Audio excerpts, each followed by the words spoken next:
এই কালেমা আমরা শুধু মুখে উচ্চারণ করি, কিন্তু এর প্রকৃত অর্থ আমরা বুঝবার চেষ্টাও করি না।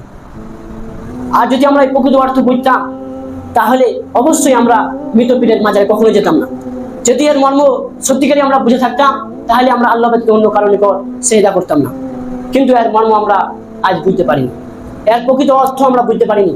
কেননা এর প্রকৃত অর্থ হচ্ছে লা মা'বুদা বিহাক্কিন ইল্লাল্লাহ, আল্লাহ ছাড়া প্রকৃত কোনো মাবুদ নেই, সত্য কোনো ইলাহ নেই, সত্য কোনো উপাস্য নেই। সমাজে প্রচলিত অসংখ্য ইলাহ রয়েছে, কিন্তু আল্লাহ নিজেকে এগুলো থেকে মুক্ত করে কেবল এক আল্লাহর ইবাদত করার আদেশ দিয়েছেন।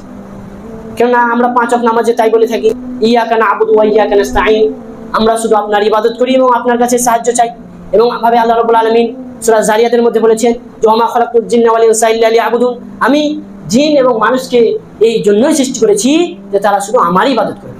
তাহলে লা মা'বুদা বিহাক্কিন ইল্লাল্লাহ, আল্লাহ ছাড়া প্রকৃত কোনো মাবুদ নেই বলতে আল্লাহ ছাড়া কোনো আশ্রয়দাতা, আইনদাতা, বিধানদাতা, কর্মদাতা, সাহায্য চাওয়ার যোগ্য এবং অন্য রুজিদাতা কেউ নেই।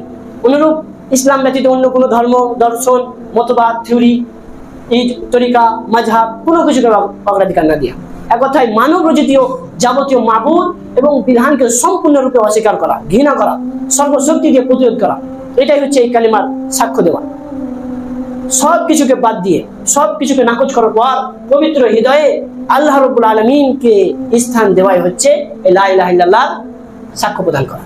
কিন্তু আমরা লা ইলাহা ইল্লাল্লাহ মুখে উচ্চারণ করি, কিন্তু এর মর্ম উপলব্ধি করি না। যার কারণে আপনি সমাজে দেখতে পারবেন যে সে নিজেকে মুসলিম দাবি করে, অথচ সে মৃতপীরের কাছে যায়, সে তীর্থস্থানে কবরে মানত করে, সে আল্লাহ রাব্বুল আলামিন ব্যতীত অন্য কারো নামে যাব করে, কিন্তু যেটা কখনোই আমাদের জন্য বৈধ নয়।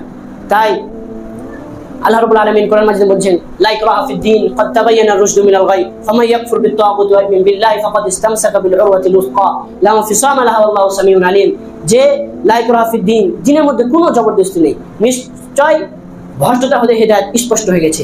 ফামান ইউমিন, অর্থাৎ যে ব্যক্তি ঈমান আনয়ন করলো এবং ইয়াকফুর বিত-তাগুত এবং তাগুতকে অস্বীকার করলো, সেই ব্যক্তি সুদীর হাতলকে শক্ত করে ধরলো, যে কখনোই বিচ্ছিন্ন হল নয়।